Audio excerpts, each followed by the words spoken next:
এবারও রেকর্ড ফের সরকার গঠনের দাবি মমতার। আজ জেলা থেকে সরাসরি শুরুতে তারই খবর। 26-এ 226 পারের দাবি তৃণমূল নেত্রী। কর্মীদের শান্ত থাকার বার্তা মমতা। আমরা 230ও পেয়ে যেতে পারি, 226 ক্রস করবো 2026-এ। মানুষ যে বিপুলভাবে ভোট দিয়েছে, আমার তাদের প্রতি পুরো ভরসা, বিশ্বাস, আস্থা আছে। আমাদের মামাটি মানুষের সরকারই আমরা গঠন করছি এবং করব।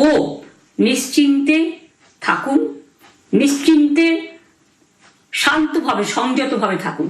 ওরা হামলা করলেও আপনারা এক্ষুনি হামলাতে যাবেন না। আমি জানি কালো বেহালাতে অনেক মারধর করেছে, রাতের বেলায় অনেক জায়গায় অত্যাচার করেছে।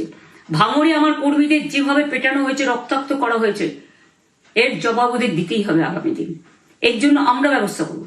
আপনাদের আইন হাতে তুলে নেওয়ার দরকার নেই। আর আমি প্রশাসনকেও বলবো, অনেক খেল আপনারা দেখিয়েছেন বিজেপির কথায়, দয়া করে কাউন্টিংয়ে আমাদের ছেলে মেয়েদের গায়ে বা মানুষের গায়ে বা কোনো রাজনৈতিক দলের গায়ে হাত দেওয়ার চেষ্টা করবেন না। অনেক পিটিয়েছেন, আর নয়।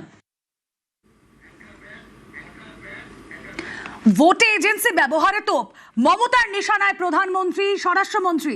কেন্দ্রীয় বাহিনী, রাজ্য পুলিশ অপব্যবহারের অভিযোগ। বিজেপি কমিশনের চেষ্টা ব্যর্থ হবে দাবি মমতার। বিজেপির নিজস্ব এজেন্ট নেই কোনো বুথে, সেই জন্য বিজেপি কি করেছে, সেন্ট্রাল ফোর্সকে কাজে লাগিয়ে ওরা ওদের এজেন্ট হিসেবে কাজ করেছে এবং অমিত শাহ ডাইরেক্ট ইন্টারফেয়ারেন্সে। এটা করা যায় না। এবং প্রধানমন্ত্রী কালকে 4:30টার সময় ভোট চলাকালীন বললেন কি করে, টোটাল বাংলাটা ওনার, উনি বাংলাকে চেনেন, বাংলার মাটি চেনেন। টোটাল সমস্ত machinery government of India, prime minister, home minister থেকে শুরু করে পুরো গভর্নমেন্ট অফ ইন্ডিয়া এবং 19টা রাজ্যের বিজেপি নেতাদের এবং অর্থ ভান্ডার, শক্তির ভান্ডার, বন্দুকের ভান্ডার নিয়ে যারা বাংলার মানুষকে জব্দ করতে চেয়েছিলেন, জব্দ তারা কিন্তু ভোট বাক্সে হয়ে গেছে। বিজেপি যতই ভাবুন, ভেবেই বসে থাকুন, আর যতই অপপ্রচার করুন, মনে রাখবেন জবাব পাবেন 4 তারিখে সন্ধ্যের মধ্যে। অপেক্ষা করুন। বাহিনীর অতি সক্রিয়তার নিন্দা। বাহিনীর বিরুদ্ধে অত্যাচারের অভিযোগ, মহিলা শিশুদের অত্যাচারের অভিযোগ। কমিশনের অফিসারদের নিশানা মমতা।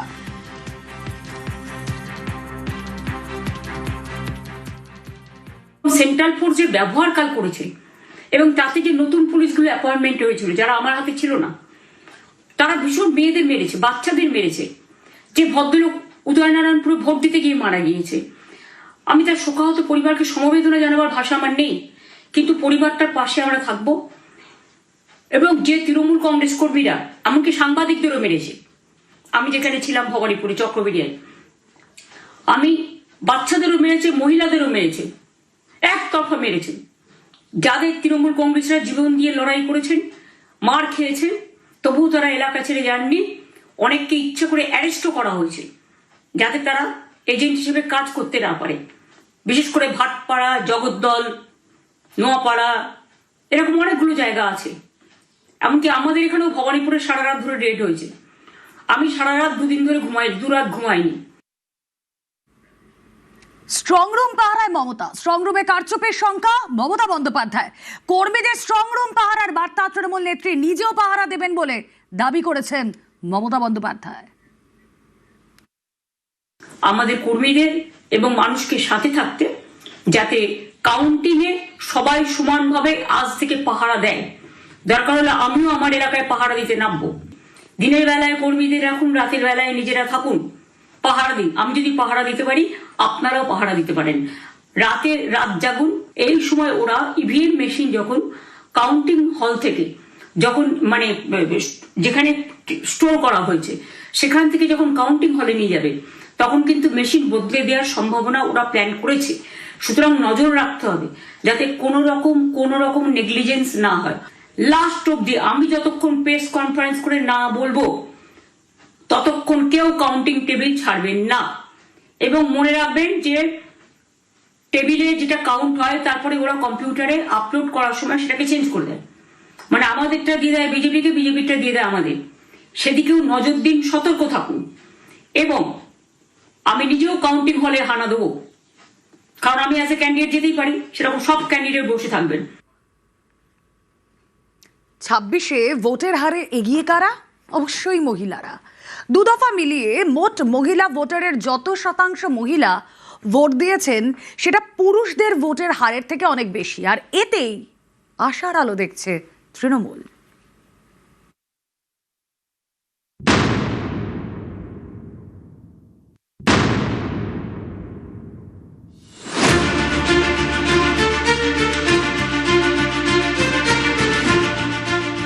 এপ্রিল এবং 29 এপ্রিল পশ্চিমবঙ্গে এবার দু দফায় ভোট হলো। দু দফাতেই রেকর্ড ভোট পড়েছে। প্রথম দফায় ভোট পড়ে 93.19%, দ্বিতীয় দফায় ভোট পড়েছে 92.67%। দুই দফা মিলিয়ে ভোটের হার 92.93%। এবার দ্বিতীয় দফায় যত মহিলা ভোট তার মধ্যে 93.24% মহিলা ভোট দিয়েছেন। এটা পুরুষদের ক্ষেত্রে 91.74। 2026 সালে মোট মহিলা ভোটার 3,33,14,678। এর মধ্যে ভোট দিয়েছেন 3,10,62,606। অর্থাৎ মহিলাদের ভোট দেওয়ার হার 93.24%। 2026 সালে মোট পুরুষ ভোটার 3,49,35,206। এর মধ্যে ভোট দিয়েছেন 3,20,49,765। অর্থাৎ পুরুষদের ভোট দেওয়ার হার 91.74%। অর্থাৎ এবারের ভোটে পুরুষদের থেকে মহিলাদের ভোট দেওয়ার হার বেশি। পশ্চিমবঙ্গে প্রায় 49% মহিলা ভোট। এই মহিলা ভোট বড় ফ্যাক্টর। মহিলাদের সমর্থন যাদের দিকে তাদেরই কেল্লা ফতে। গত প্রায় সব ভোটেই মহিলারা ঢেলে ভোট দিয়েছেন তৃণমূলকে।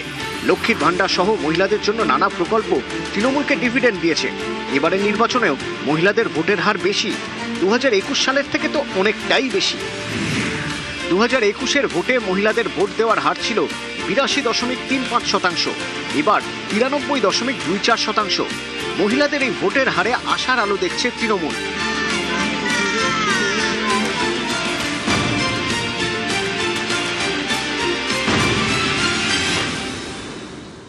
বাংলার মায়েরা, বোনেরা, দিদিরা দু হাত তুলে মমতা বন্দ্যোপাধ্যায়কে সমর্থন করেছেন। মমতা বন্দ্যোপাধ্যায় যে মহিলাদের আর্থিক সুরক্ষা, সামাজিক অধিকার, মহিলাদের রাজনৈতিক ক্ষমতা, প্রশাসনিক ক্ষমতা, যে ঘরের মেয়ে বাংলার মায়েদের জন্য এত করছে, একটি মেয়ের পেছনে সবাই লেগেছে।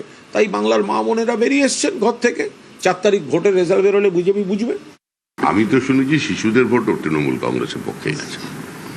ভোট গেছে তৃণমূল কংগ্রেসের পক্ষে। যারা এখনো ভোটাধিকার পাননি ওই ভোটটাই তৃণমূলের পক্ষে। নিউজ 18 বাংলা।